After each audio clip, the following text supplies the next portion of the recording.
ఏదైతే కనుక కూటమి ప్రభుత్వం అధికారంలోకి వచ్చిన ఒక నెలలోపే మదనపల్లెలో తగలబడిన ఆర్డీఓ ఆఫీస్, దానిలో భాగంగా Murali arrest, RDO Murali arrest. ఎలా చూడాలంటారు దీన్ని? అసలుకి మదనపల్లి ఫైల్స్ అనే కథ మళ్ళీ ముందుకు సాగుతుంది అనుకోవచ్చు అంటారా?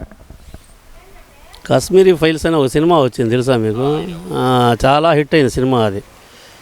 అది కొన్ని వర్గాల మీద దాడి సంఘటనల నేపథ్యంలో కాశ్మీర్లో ఎలా ప్రాబ్లమ్స్ ఫేస్ చేశారనే దాని మీద ఉంది. వాస్తవానికి దగ్గరగా ఉన్న సినిమా అది,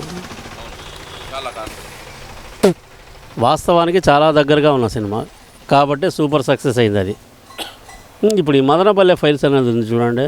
గవర్నమెంట్ మారంగానే పాత రికార్డులు,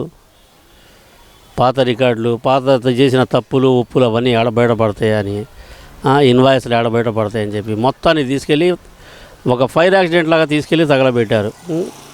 వీళ్ళ అదృష్టం ఏంది, ఇలా బ్యాడ్ లక్ ఏంటంటే కొన్ని ఫైల్స్ తగలబడ్డాయి, కొన్ని వచ్చి తగలబడ్డా. అది తెలుసుకొని వచ్చేటప్పటికి చాలా వరకు కొన్ని రికవర్ చేశారు, కొన్ని వచ్చి తగలబడిపోయినాయి. ఒకటే తప్పు చేస్తే వాడు ఎవరైనా సరే శిక్ష అనుభవించాల్సిందే. ఈరోజు నువ్వు సేఫ్, బట్ నీ బతుకు బండారం బయటపడిన రోజు నువ్వు దోషిగా కోర్టు ముందు నిలబడాల్సిందే. ఒక గవర్నమెంట్ ఉద్యోగి ఆర్డీఓ అంటే ఎంత పలుకుబడి, ఎంత పవర్గల ఉద్యోగం అది. అటువంటి వ్యక్తి తప్పుల్ని కప్పిపుచ్చాలని ప్రయత్నిస్తే ఆగుతాయంటే ఆగవండి, ఏమీ ఆగవు. ఇవాళ కాకపోతే రేపైనా బయటపడతాయి. ఇప్పుడు మద్యం కుంభకోణంలో వీళ్ళకు కొట్టాలని ఈడీ ఎంటర్ అయిన తర్వాత 5 రాష్ట్రాల్లో ఎంక్వైరీలు, ఒక్కొక్క రాష్ట్రంలో 8 చోట్ల సోదాలు. అసలు మనీ లాండరింగ్ ఇంత తెలివిగా చేయటం అంటే వాళ్ళ చదువుకి, వాళ్ళకున్న సైబర్ క్రైమ్ మైండ్ సెట్కి హ్యాట్స్ ఆఫ్ చెప్పాలి నిజంగా. ఎందుకంటే ఇప్పుడు నేను కష్టపడి సాయంత్రం 1000 రూపాయలు సంపాదించాను, కుటుంబ అవసరాలు పోను ఒక 200 300 మిగిలితే ఉంచమ్మాయి పక్కన పెట్టు, నెలకేదైనా అవసరాల పనికి వస్తాయి పెడదాం. వాళ్ళు కూడా ఖర్చుల కోసమే అలా 4 కంపెనీల్లో పెట్టుకున్నారేమోలేండి. ఖర్చులు ఏం ఖర్చులు అంటే గవర్నమెంట్ జీవితం, గవర్నమెంట్ ఉద్యోగం, ముఖ్యమంత్రి హోదా, అధికారికమైన నివాసం.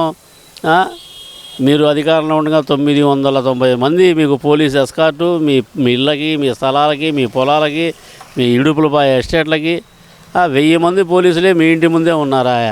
మరి వాళ్ళందరి జీతభత్యాలు ఇవన్నీ ఎవరిస్తారు? జగన్ బాబు అకౌంట్ నుంచి రావుగండి. ప్రభుత్వ సొమ్మే ఇవ్వాలి. ఇంత దుర్వినియోగం చేసి ఈరోజు యూరియా లేదు, నత్రజని లేదు, అవి లేవు అని చెప్పి ఓరక పెట్టడం ఎవరో ఎందుకు? నీ పద్ధతిలో నీ గవర్నమెంట్లో పనిచేసిన 140 మంది ఎమ్మెల్యేలు ఏ ఒక్కరైనా పబ్లిక్గా ఒక మీడియా సమావేశం నిర్వహించాలంటే నీ పర్మిషన్ కావాలి. నాకు తెలిసి ఇంత నరకయాత్ర ఏ ఎమ్మెల్యే కూడా అనుభవించుండడు. సరే, ఈ మదనపల్లి ఫైల్స్లో ఏం జరగబోతుంది అనుకోవచ్చు అంటారు? తనయుడికి తోడుగా తండ్రి కూడా వెళ్ళబోతున్నాడా? ఏమో చెప్పలేము. ఎందుకంటే ఇప్పుడు తండ్రి కొడుకుల మధ్య ఎఫెక్షన్ ఎక్కువ ఉంటుందండి. అది ఆర్థిక లావాదేవీలో కావచ్చు, లేకపోతే బిడ్డ మీద ప్రేమాభిమానాలు కావచ్చు, లేదంటే నా బిడ్డ బాగా దోచిపెడుతున్నాడు ప్రజల సొమ్ము అని తండ్రికి అభిమానం ఉండొచ్చు. లేదు, నా రక్తం నా బిడ్డ, నేను అంత ఇదిగా ఉంటాను, నా బిడ్డ అంత రాయల్టీగా ఉంటాడు. దానికి చిన్న ఎగ్జాంపుల్ చెబుతా. 53 రోజులు చంద్రబాబు నాయుడు గారు రాజమండ్రి సెంట్రల్ జైల్లో ఉన్నారు. ఈ 53 రోజుల్లో కూడా ఆయన ఏ రోజు నాకు అది లేదు, ఇది లేదు, నాకు సేవకుడు కావాలి, ఇది కావాలి, అది కావాలి ఏది చెప్పాల. ఈ మిథున్ రెడ్డి ఈరోజు రాజమండ్రి జైల్లో అతను అనుభవిస్తున్న అనుభవం ఎవరు అనుభవించలేదు. లోపలికి వెళ్ళి వచ్చిన నాయకులు ఏమి లేవు, అసలు ఆయన సౌకర్యాలు లేవు అంటున్నారు. లోపల 4 ఖైదీలనే బయట నుంచి అటెండర్ని పెడతాను వీల్లేదు. లోపల ఉన్న 4 ఖైదీలను తీసుకెళ్ళి ఆయన చేతి కింద పెట్టారు. టేబుల్ ఇచ్చారు, కుర్చీ ఇచ్చారు, మంచాలు ఇచ్చారు, పేపర్ ఇచ్చారు, ఫ్యాన్ ఇచ్చారు, ఏసీ కూలర్ ఇచ్చారు.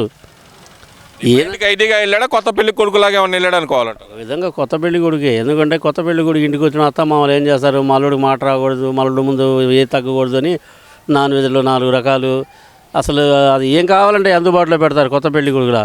ఈరోజు ఆయన అనుభవిస్తుంది అదే. ఇప్పుడు సిట్టు 2 రోజులు విచారణ అడిగింది. నిన్న విచారణకు వచ్చాడు సిట్టు ముందుకి. ఏం చెప్తున్నాడు? అదురు సినిమాలో డైలాగులు చెప్తున్నాడు. నాకేం తెలియదు, గుర్తు లేదు, మర్చిపోయాను. మరి ఏందో ఇదేదో అర్థం కావట్లేదు. ఇది వాళ్ళది పార్టీలో అంతర్గతంగా ఎవరు ఏ విషయంలో లోపలికి వెళ్ళినా మాట్లాడాల్సిన మొట్టమొదటి 3 మాటలు అని చెప్పి జగన్ బాబు గారు ఏమైనా ఆదేశాలు ఇచ్చారో ఏమో తెలియదు. కానీ అదేందో ఎవరు పోయినా అదే అంటున్నారు ఏంటంటే? అలా ఎలా మాట్లాడతారు? నాకు తెలియదు అని. ఒక ఎంపీ అంటే మెంబర్ ఆఫ్ పార్లమెంటు, నీకు తెలియకుండానే ఇన్ని మద్యం సొమ్ము ఈ విధంగా ఇన్ని ముడుపుల ద్వారా వెళ్తాయా? నకిలీ ఇన్వాయిస్లు చెల్లించినట్టు తీసుకున్నట్టు 5 రాష్ట్రాల్లో అమౌంట్ ఎట్లా షెల్ కంపెనీ ద్వారా ఎట్లా లావాదేవీలు మనీ లాండరింగ్ జరిగిందని ప్రూఫ్ అయినాకే ఈడీ రంగంలో దిగింది. ఈడీ రంగంలో దిగింది అంటే దాన్ని ప్రూఫ్ చేయవలసిన బాధ్యత నిందితుడిది. ఆ డబ్బు ఎక్కడిది, నీకు ఎలా వచ్చింది? ఈడీ దెబ్బకి జగన్మోహన్ రెడ్డి భయపడుతున్నాడు అనుకోవాలంటారా? అంటే చెప్తాను, భయపడతాం కాదులే కానీ సార్, మామూలుగా ఏంటంటే మామూలుగా నిబ్బరంగా ఉంటాడు ఆయన, పైకి ఏంటంటే గంభీరంగా ఉంటాడు, ఏదైనా లెక్క చేయని తత్వంగా ఉంటాడు అంతే. కాకపోతే ఈ మధ్య సమీక్షలు ఎక్కువైనాయండి, భలే మీటింగులు జరుగుతున్నాయండి తాడేపల్లి ప్యాలెస్లో అండి. లాయర్లు గుంపులు వెళ్తున్నారు, లాయర్ల సమీక్షలు. ఇంతకుముందు పార్టీ కార్యకర్తలు ఎమ్మెల్యేలతో పార్టీ సంస్థాగత బలంగా ఎలా చేయాలనేది జరిగేది ఓ నెల కిందట. ఇప్పుడు ప్రతిరోజు లాయర్లు గుంపులు వెళ్తున్నారు, పోతున్నారు, కూర్చుంటున్నారు, ముచ్చట్లు చేస్తారు. సార్ దీని మీద ఇలా పోరాడదాం సార్, దాని మీద అలా పోరాడదాం సార్. ఎందుకంటే గత వైసీపీ హయాంలో లాభపడ్డ ఏజీలు ఉన్నారు చాలామంది, వాళ్ళందరూ క్యూ కొట్టి సార్ మీకు ఎందుకు సార్ మేము ఉన్నాం, కనీసం అదేదో సినిమాలో డైలాగ్ ఉంటుంది బాలకృష్ణది, అసెంబ్లీ కాదు కదా అసెంబ్లీ గేటు కూడా తాకని అన్నట్టుగా, మీ దాకా ఎందుకు సార్ తాడేపల్లి ప్యాలెస్ గేటు దాకా కూడా రాని పోలీసులు సిట్ని ఈడీని. ఎంతమంది లాయర్లతో మీటింగ్ పెట్టుకుంటున్నాడంటే భయపడుతున్నాడు అనుకోవాలంటారా? ఏమండి మేకపోతు గాంభీర్యం అని ఎందుకు అంటారు? మేకపోతులా గాంభీర్యం ఇచ్చి దేనికి? ఎదుటో నా ఇదేం చేయకుండా ఉండటం కోసం.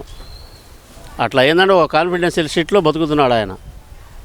కూటమి ప్రభుత్వం ఎలా ఉంది అంటే, ఈరోజు మాచర్లగా చంద్రబాబు నాయుడు గారు వస్తున్నారు. మాచర్ల నియోజకవర్గంలో ఒక సినిమా తీశారు. ఆ సినిమాలో వచ్చేసి కొంతమంది ప్రతిభ గల అక్కడ ఫ్యాక్షనిస్టులు నాయకులను బట్టి సినిమా తీశారు.